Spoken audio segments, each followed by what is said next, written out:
Dalam pakej Rancangan Ekonomi 2020, kerajaan telah memperuntukkan internet khas percuma bernilai 600 juta kepada semua pelanggan telco dalam tempoh Perintah Kawalan Pergerakan bermula 1 April.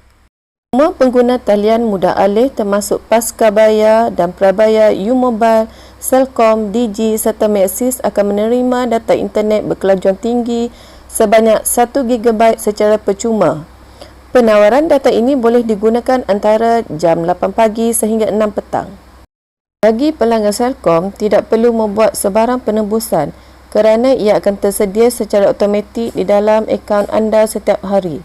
Data internet juga hanya boleh digunakan antara jam 8 pagi hingga 6 petang dan baki data yang tidak digunakan akan terhapus serta tidak boleh dibawa ke hari lain.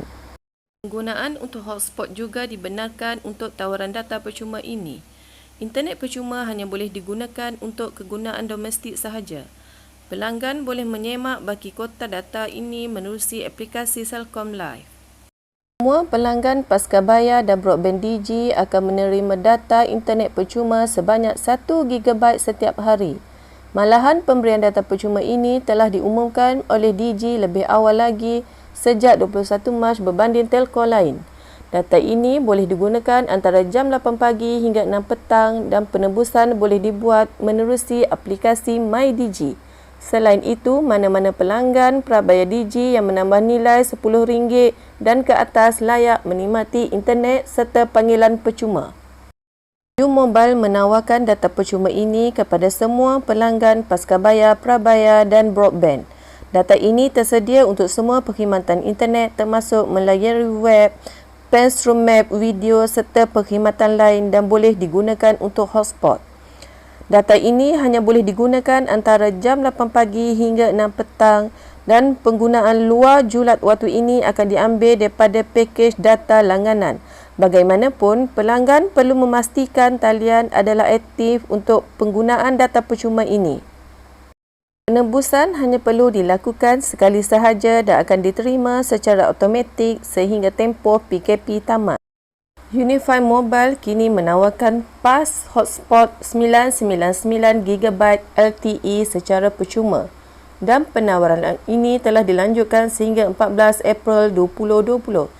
Ia tersedia untuk semua pengguna Unify Mobile Postpaid dan Unify Mobile Biz Postpaid. Pengguna tidak perlu membuat sebarang penembusan kerana ia diaktifkan secara automatik. Untuk pelanggan baru, PAS ini akan tersedia dalam akaun selepas sehari pengaktifan. Manakala pelanggan sedia ada pula, ia akan ditunjukkan dalam akaun terkini. Kita gembira untuk semua pelanggan TubeTalk di mana penawaran data internet percuma sebanyak 1 GB turut tersedia untuk semua pelanggan TubeTalk atau mitra termasuk keahlian baru ataupun sedia ada.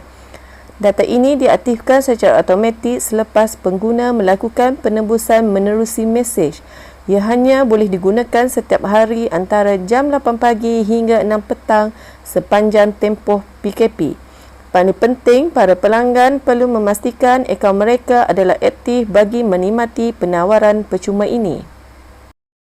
Penawaran data percuma ini tersedia untuk semua pelanggan Pascabayar dan Prabaya Maxis, kecuali pengguna Maxis One. Penebusan perlu dibuat setiap hari dan hanya boleh digunakan antara jam 8 pagi hingga 6 petang sahaja. Penggunaan di luar waktu yang dinyatakan akan diambil kira daripada data sedia ada.